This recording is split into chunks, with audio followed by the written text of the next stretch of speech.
Hi, Deepa Rani Shekar from Transform Life Programs. Love and light. What are the times that we are sailing through? Yes, this is one of the most crucial times perhaps our generation is seeing us, and all of us, I'm sure, are keeping our fingers crossed and saying nobody at any other time, no generation should ever see such a crisis. Yes, that's how I feel, and I'm sure that's how you feel. So, what happens when such things happen? Is it that perceptions change or people change? Well, to bring home my point, I will tell you a story. This story basically was shared by Sadhguru. He talks of an incident where Narada and Krishna are going through a jungle. Krishna asks Narada, "Can you please get me a glass of water? I'm very thirsty." Narada goes into the village seeking water for Krishna. He knocks on a door. A very beautiful damsel opens the door. Narada falls in love with her and asks for her hand in marriage with her father. The father agrees and Narada gets married. Now Narada has to have a house to start his family life. He builds a house and starts living with his wife. He has children. He has to look after the children. The family grows. The children grow up. The children get married. The children have children. Now Narada is a grandfather. And he is totally in bliss with life being very happy and happening for him. And one fine day, there is a vast floods washing the city away. As Narada watches, his wife, his children, his sons-in-law, daughters-in-law, his grandchildren, all of them are washed away in the floods and only he remains. And he just does not know what to do. And as he wanders back to the jungle and there he sees Krishna and Krishna asks him, "Where's my glass of water?"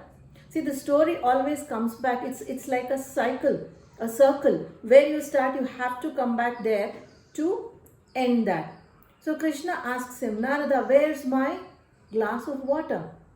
And suddenly Narada opens his eyes and realizes that the floods is not there, and it's just like a little while away Krishna had asked him his water. Then Narada asks Krishna, "What was this? What was this I saw?"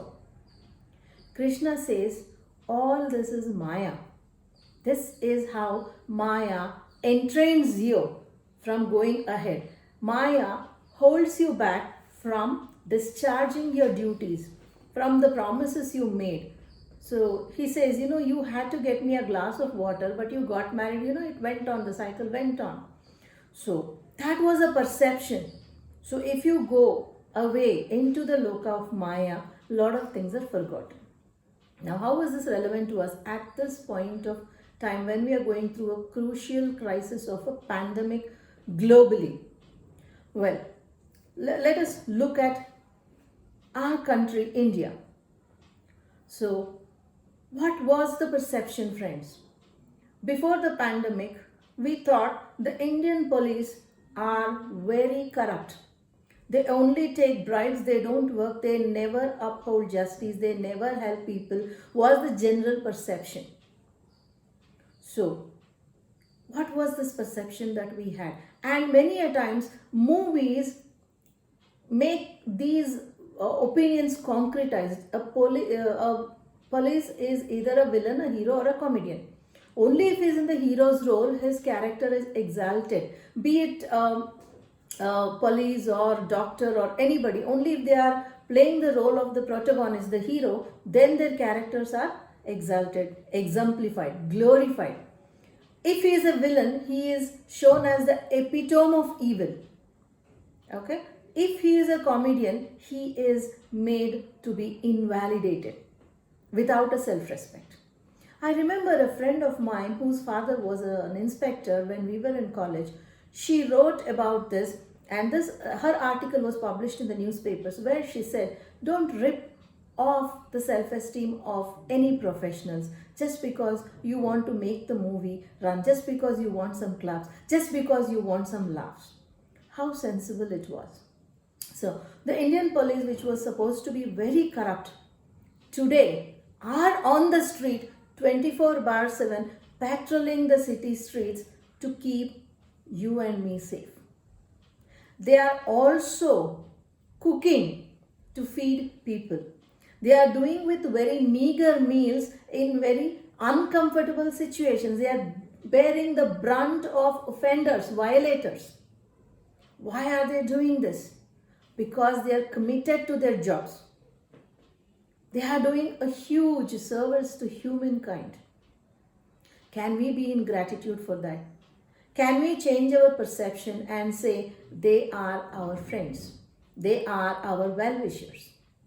They are a major part of progressive India. Salute to them. And then the next is the government hospitals. People always felt government hospitals are not competent, they are not clean, they are not fit enough for people. Today, they are the ones who have risen to the occasion and they are testing for COVID patients. They are having patients in quarantine. They are taking care of the most dreaded pandemic ever and handling it very efficiently. So was our perception wrong, or have they risen to the occasion? Whatever it is, when they are doing a commendable job, it is our duty to salute them. So let's feel gratitude to all the government hospital staff, the doctors, the nurses, the sub-staff, the supporting staff, the house cleaning staff, everybody who are risking themselves so that they help people like you and me recover. So that if those people from quarantine are left outside, we are in danger. So they are in a way serving you and I. So next is bureaucracy. We thought they just sit over files. They don't do much. They are very slow.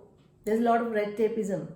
Today, day and night, they are issuing orders to resolve the crisis. They are working day and night and giving us an analysis, a strategy, telling us, keeping us posted on what is happening.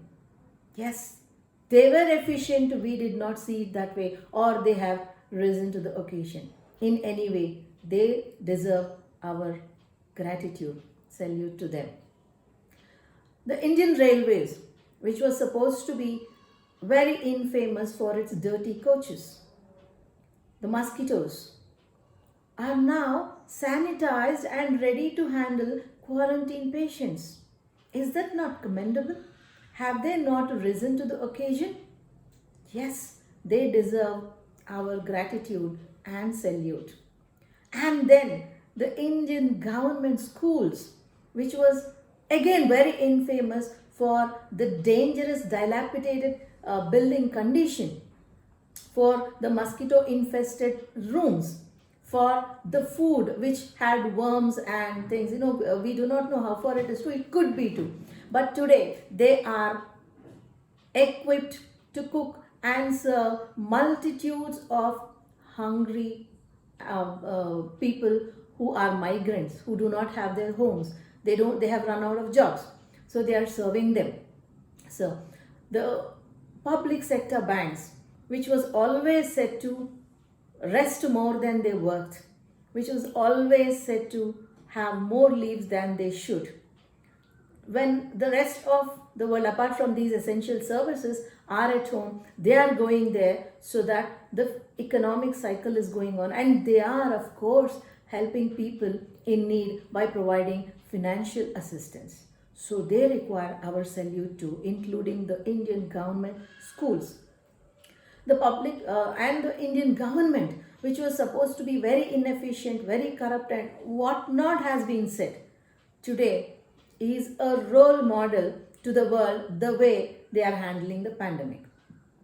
No other country has handled it better than India. So is this not a huge moment of pride for all of us. With the density of population, with the kind of population we have, with the facilities and resources we have, are we not doing a great job? Of course, with efficient leaders, efficient bureaucracy, what they were previously, forget it, but today they're one of the most chain of efficient people led by our beloved Prime Minister, Mr. Modi. So hats off to all these people, a big salute. Let's be in gratitude to all these people. Let's change our perceptions. Let's have gratitude and love for those who are serving us in this time of need.